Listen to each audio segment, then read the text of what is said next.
Everyone has that friend and coworker that you give them any task to and they just cannot accomplish it. You give them a box of matches to light a bonfire and they'll light themselves on fire. You give them a blowtorch to set the bonfire on fire and they'll have it explode in their face. And that is what we have going on with James Gunn when he is taking over the DC universe. He has completely failed that universe. I personally have thought that since Superman Man of Tomorrow, but Supergirl with its 126 million box office flop has just confirmed that for a lot of people's minds, which is why a lot of people think at the end of 2027, when his contract is up, that's going to be him being kicked to the curb, especially when you have Paramount taking over Warner Bros.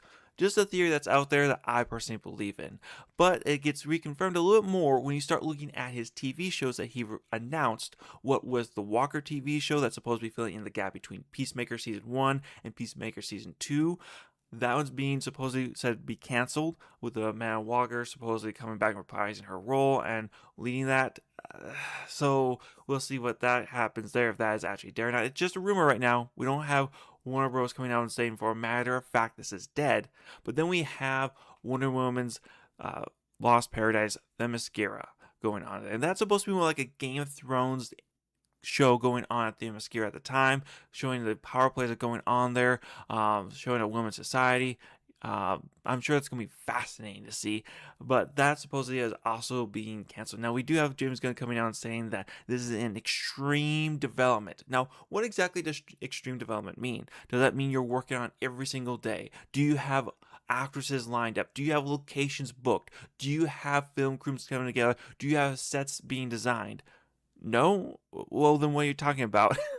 Like, if anyone could tell me what extreme development means, I'd appreciate it if it means anything besides it being in development hell or being pushed off to the side and not being really appreciated. As I was editing the video, I came across this update from Entertainment Weekly. According to request, comment on the news from DC Studios, who confirmed that Waller is no longer a priority or an active development at HBO, but isn't completely canceled at DC Studios. So for me, right there, that's just saying that over at HBO, at Warner Bros., Discovery is no longer done, no longer being pursued. That if DC Studio wants to keep trying to pursue it, they can, but it's no longer actively being done. So pretty much that's canceled, dead in the water.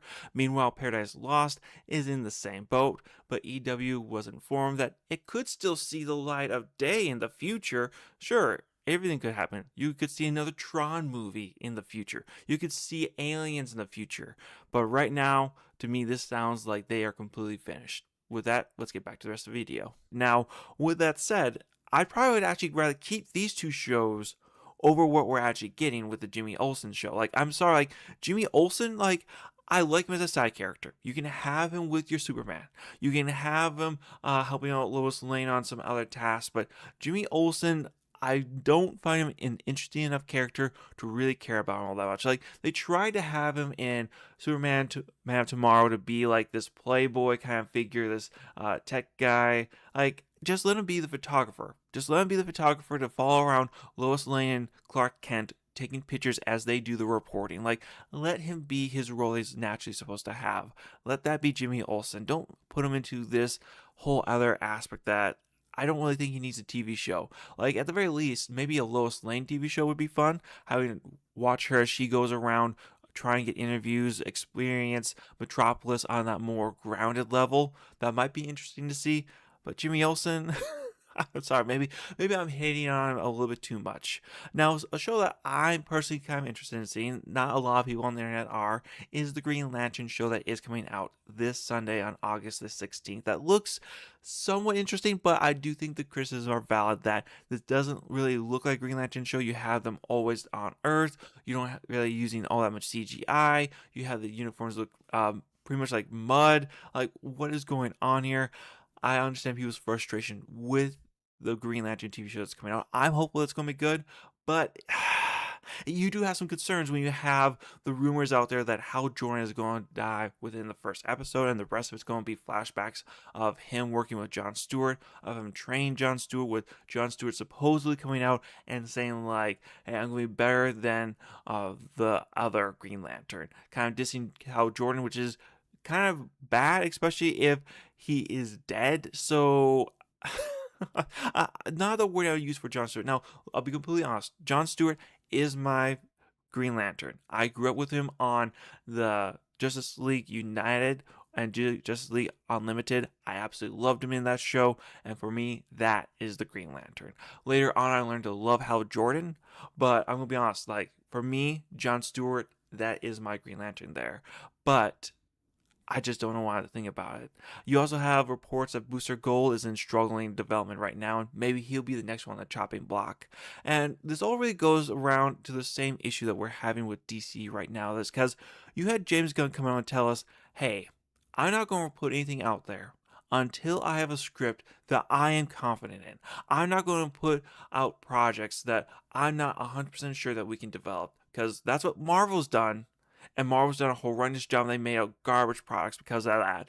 That's why Phase 5 died. That's why we call it the Phase 5 dive. Like, that's where it has failed, and supposedly, hopefully, it's coming back in Phase 6 over at Marvel, but that's yet to be seen on how Doomsday goes.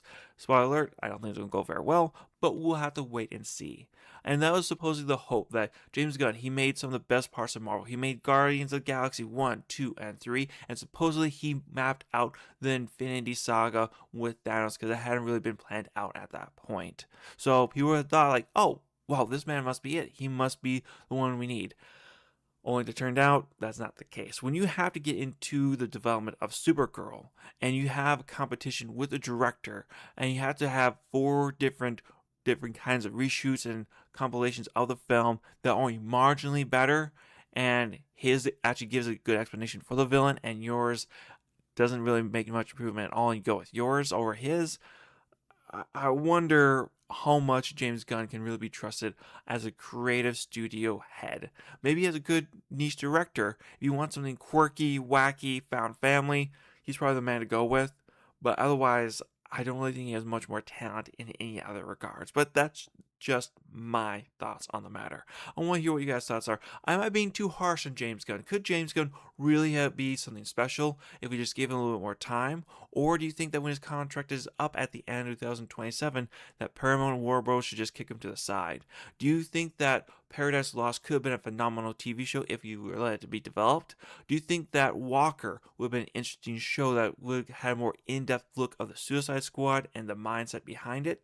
Or do you think that it would just been a waste of time and this is a good thing that Warner Bros. Is saving on? I want to hear your thoughts and comments down below. Leave a like if you liked the video. Leave a dislike if you did not. I hope you'll have a wonderful day. Y'all take care now. Bye now.